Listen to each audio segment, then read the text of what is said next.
Bingelele bonke abalandeli beDumakude TV, uDr Dumakude lo, uDida Masongo Nkunzi Mdaka, uNtombi Mthande Busuku.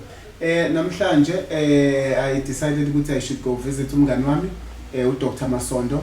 Sometimes njengabelaphi besintu kuyenzeka uthola ukuthi siyamisleadeka noma neziguli ziyamisleadeka ekuthenini uthi uyamlapha umuntu kanti it's a western related sickness. So I have asked ukuthi simvakashele uDr Masondo ngamanye ama clients ami esengwalaphile isikhathi ngabona ukuthi ngathi I need advice from a western doctor. So please like, share and subscribe to our page and comment on the section below. Yes, so Dr. Masondo ngizocela ukuthi ubingelele abalaleli mase siyaqala ke ama topics ethu esokhuluma ngawo namhlanje ama sicknesses ahlukahlukene. Okay, ngiqale ngibonga ithuba uDr Dumakude. Ngibingelele udokotela, ngibingelele nabalaleli bohlelo le Dr Dumakude TV. Ngiyabonga. Okay, singabe sisamosha isikhathi balaleli, ngizocela nje ukuthi sigcume sihlale dokotela. La nginama patients esengithe ukwalapha isikhathanyana ngabona ukuthi kukhona la ngihluleka khona. So ngifuna ukuzokwazi nokukhombisa abalaleli ezinye zezinto mhlawumbe kukhona la bangasizakala khona nabo ekuthenini sike sithi silapha ezinye izinto kanti sezi related kwi western. So ngabe ngisamosha isikhathi. I have a patient here who is pregnant. I will say who believes they are pregnant. Ungivakashele I think 3 months, sengina 3 months manje ngimbone efika nje for consultations. She showing signs of pregnancy. Isisu siyakhukhumala. Iscan sikhombisa ukuthi ayikho ingane. Mehambe ebantwini abahlukahlukene, abantu bathi ukukhulelwe, abantu abahlulayo ke bezizulu bathi ukhulelwe. Ama signs yabakhombisa uyavuvukala, uyaba nama cravings, yonke into ongayicabanga iyona, but abantu abahlulayo bathi ingane ifihlekile. Ingane ifihlekile ayibonakali omkhulu kakhulu whatever. Lokho abakushoyo mengihlola mina I do pick up that ingane ayikho, you know, but ukhombisa wonke ama signs akhona umuntu okhulelwe, every single sign ungayicabanga ikhona. So yes, singakwazi ukuqala ngalokho. Yes, so ngokwesilungu kunesifo esisibiza nge-pseudosis or pseudo pregnancy. Ngigama elula pseudo pregnancy. So leso sifo umuntu esifazana basically ukhombisa impawu exactly njengomuntu osuke ekhulelwe. So abe kuthakaphalaze nesisu sikhukhumale nomzimba mhlambe ama cravings njengoba udokotela dash. Yeah. So mayikhombisa lezo impawu, but the only thing eyakenzeke ke masithi simenze ultrasound akukho lutho eswini sabona simenze ultrasound akukho lutho. Unfortunately into esuke masitshele kanjalo umzimba cause ama hormones asebenza ngebrain, so ngengqondo, so affecteka ama hormones akhe, then affecteka ama menstrual periods akhe. So kwesinye isikhathi angayi kulento asuke ifisa. Yeah, uresponda kulento asuke ifisa. Ziningi izinto esingayibala ezenza eyilidela kulokho. Okunye mhlambe umuntu angabathola abantwana, okunye unesifiso, usually isona yona okokuqala lokubona nje. Yeah. So ama test ethu ke komchamo masimtest check ukuthi ukhulelwe yini noma simcheck even amagazi. Akuveli lutho ukuthi ukhulelwe. So basically into psychological. Lo muntu usuke ke esedinga ukuthi sikwazi ukumluleka kahle, sibe nendlela yoyibeka lento ukuthi lento ocabanga ukuthi iyona akusiyona, kodwa ngendlela enesizotha ukuze angahetheni ama feelings. So into eyakuyenzeke lokho. Okay. Masikuba khona ke enye engizothi thasi kuyona. Yeah. Esiyibiza ngemolar pregnancy. Yona ke leyo molar pregnancy usuke unesigaxa noma isimila. Okay. Masiphuma lesimila siba kuwena siyakhumala kube ngathi ukhulelwe. Exactly. But lesimila sinjengama grapes mase sikhishwa. Yeah. So na ke ama test aba positive. I ultrasound ewazi ukhombisa ukuthi no akusiyingane le. Okay. Imali yazi ngiyakhumbula ngisakhula nje kwaba phuma ngisho nasemaphepheni kuthiwa khona umuntu ozale into engazithi ufudu, khona umuntu ozale isihlahla, khona umuntu ozale into kanjalo. Is it related to lento esikhuluma ngayo manje? Yeah. So kusuyileyo nto ekanjalo ekuthiwa imolar pregnancy. Ahlukile ngathakathiyo.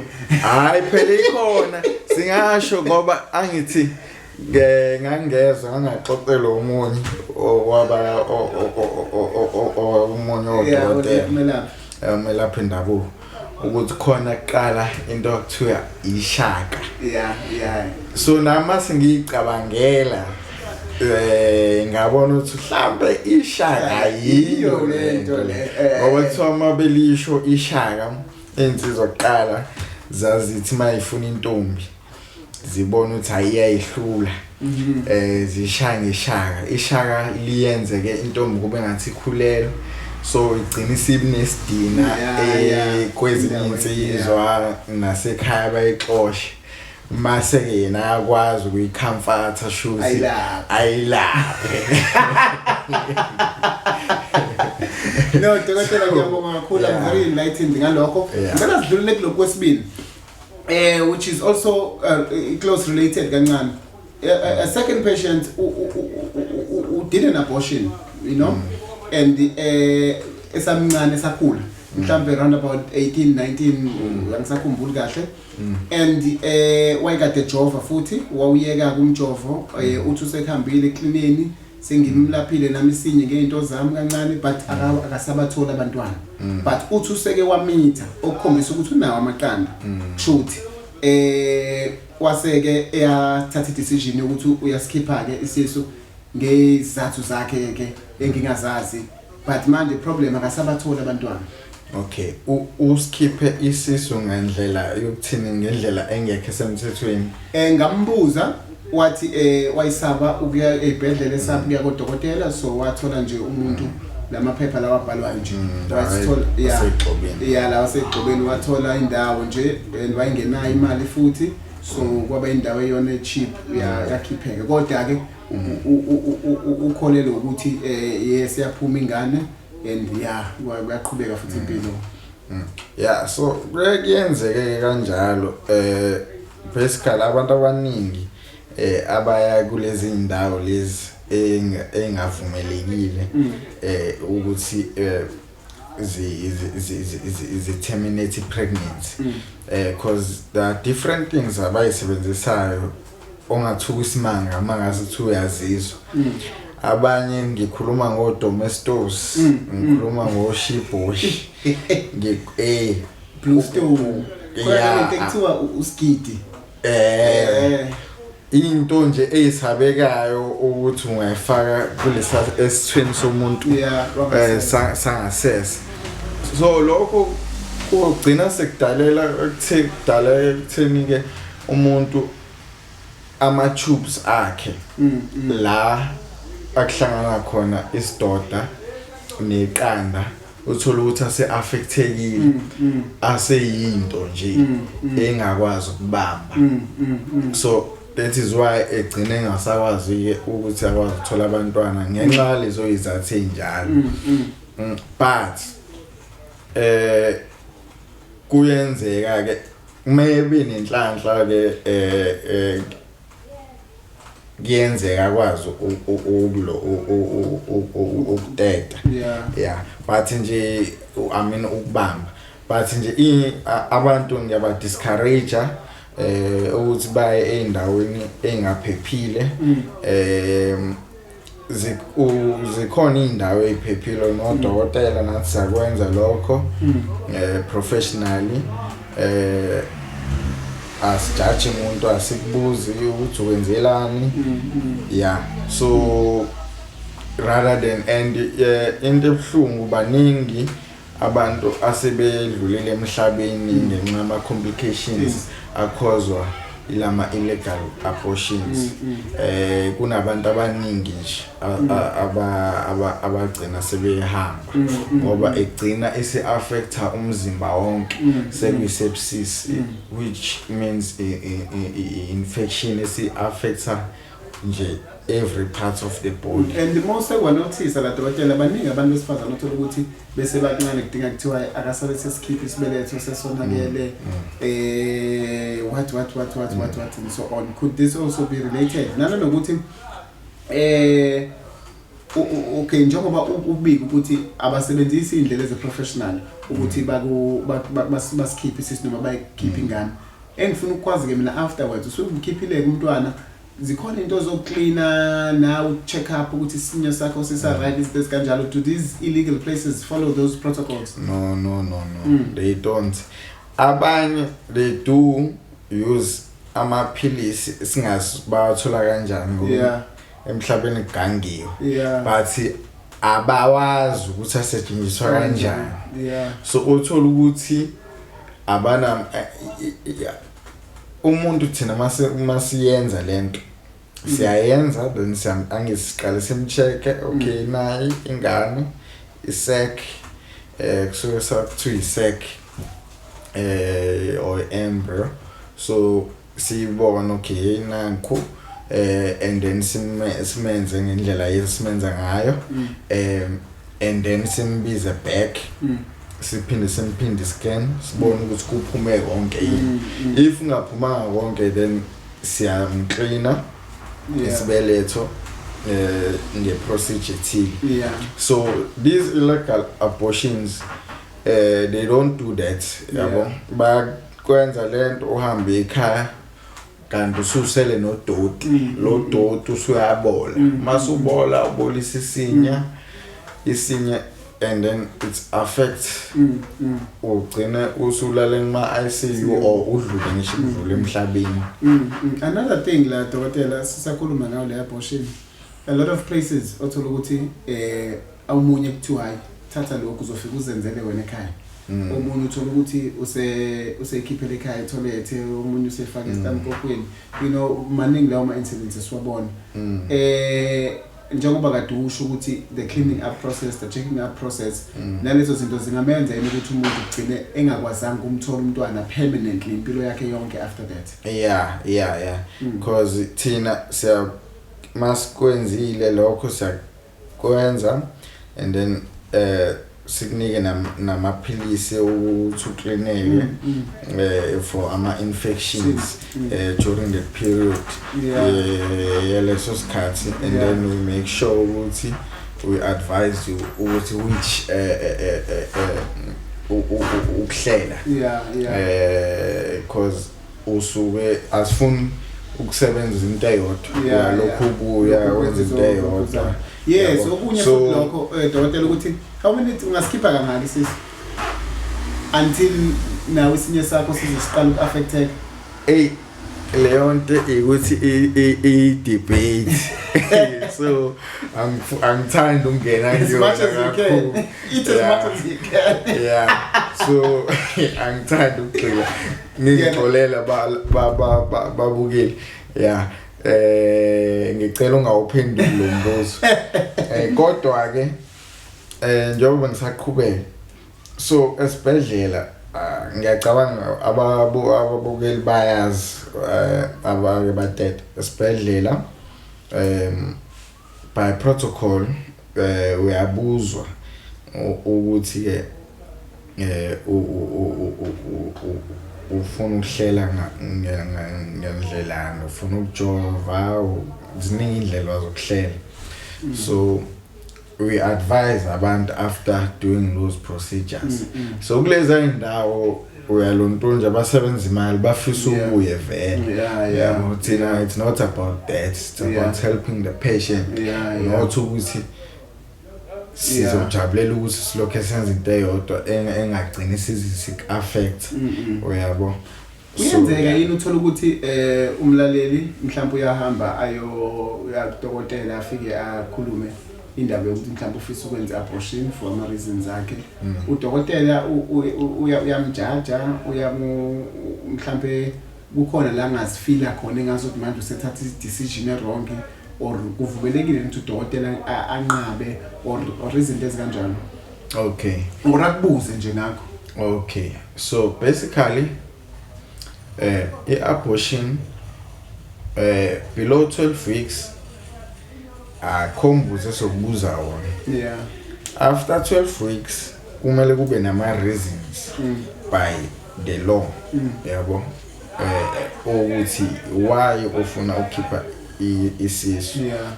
Usually ama reasons ama defects inganizoba mhlambe spinal cord sakhe or kukhubazeka nje yabo okuthile kuningi ngesigxile kona. So kuba yilokho but ke udokotela kanayi right yokuthi agxeke i-patient ukuthi or I convince ukuthi ngasikhipha isisu or what not. Akusiyi decision yakhe, i-decision kamama lo okuyena othwele ingane. And then so answer question yakho yes udokotela nganqaba ukuyenza abortion because we have different beliefs. So ekwenzeni kanjalo kodwa umthetho uthi kumele refer to someone or ozokwazi ukwenza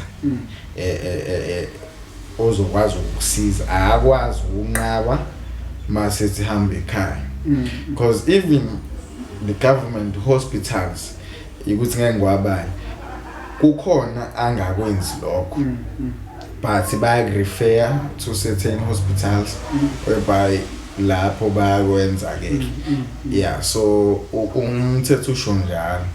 Okay. Ngizocela ungamoshi isikhathi dokotela siqhubeke kwi client elandelayo. I have a client here onenkinga swollen ankles uyavuvukala lapha emaqakaleni avuvukale naseyindaweni ezithize nje may ngimfake imbizeni kuyabohla leso sikhathanyana meke waqeda futhi imbiza kuphinde kuqhamuka kuphinde kubohle futhi isikhathanyana kuphinde yabo. So after ngimlaphe for about 6 months so kwenzeka into eyodwa nami I'm starting to believe or think ukuthi you know what maybe mhlawumbe khona enye inkinga mhlawumbe nayo or a certain western sickness anayo engabe can you ungasichazela futhi na kanjalo? Izandla ziyavuvukala inyawo ziyavuvukala. Yes. Lo muntu ngenzeka ukuthi usephethwe into ekuthiwa i-anasaka. Anasaka it's a complication it can be caused by kidneys or inhliziyo. So it's generalized body swelling yabo. I-anasaka sithola ukuthi nala umuntu uvukele and all those things nobuso ingalo uyamomthinto afocoka. So ama complications lawa esifo senhliziyo so ama valves asuke ngasahlamba omunye ama valves akhe awasakwazi ukuphamba kahle udinga ama valve replacement igazi libuyele emuva khona into ekuthiwa ejection fraction. Ejection fraction is whereby ileli gazi likhishwa enhliziyo ngabo el clean or circulator we body uthola ukuthi yakhe siyancipha suthi igazi libuyele emuva manje. That is why esegcine evukala yabo kanjalo. So usuke sedinga kwenziwa ke ama test ama test njengo amagazi o ECG o X-ray or echo checking inhliziyo ama valves njengoba ngisho and all those things and then bonakala ukuthi ke ugcina patient namaphilisi afaka mhlawumbe namaphilisi okudraina lamanzi yabo ukukhipha lamanzi.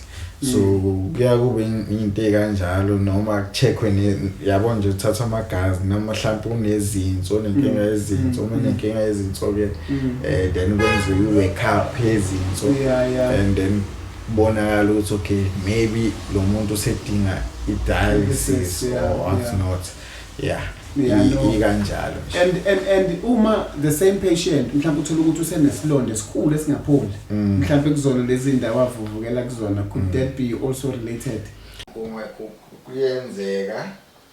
Kungenzeka kanjalo kodwa lokho ke mhlawumbe so kube infection angabe mhlawumbe caused by cellulitis. Cellulitis it's when skin sakho siba red mhlawumbe unyawo ingaba noma ngiphi unyawo mhlawumbe ingaba noma ngiphi ube red ushise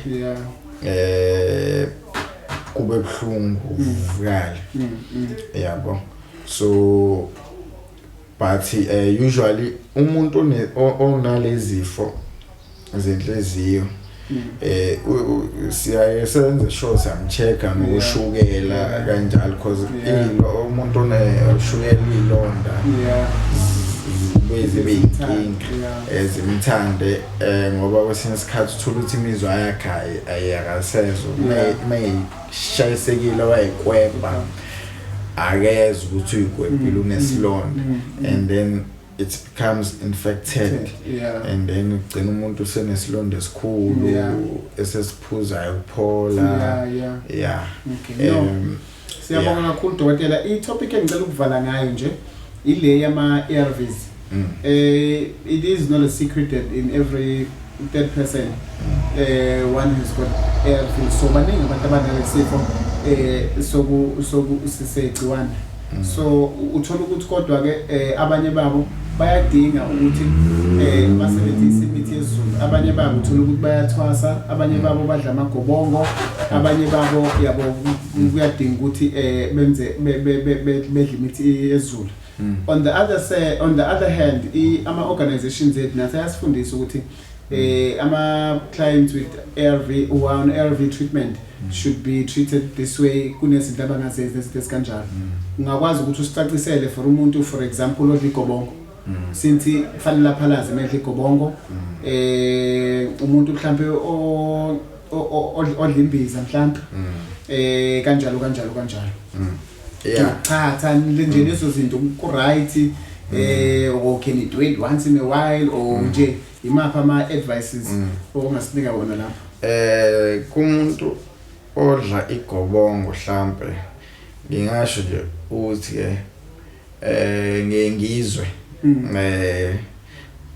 ngoba ngumuntu othanda ukufunda izinto zesiZulu so but asik encourage ukuthi well in general umuntu ukuthi aphalaze unfortunately as western doctors asik noma ngathi udla ama noma owali asik ufaka isandla nje ukuthi uyaphalaza hayi lokho nje asiqale lapho.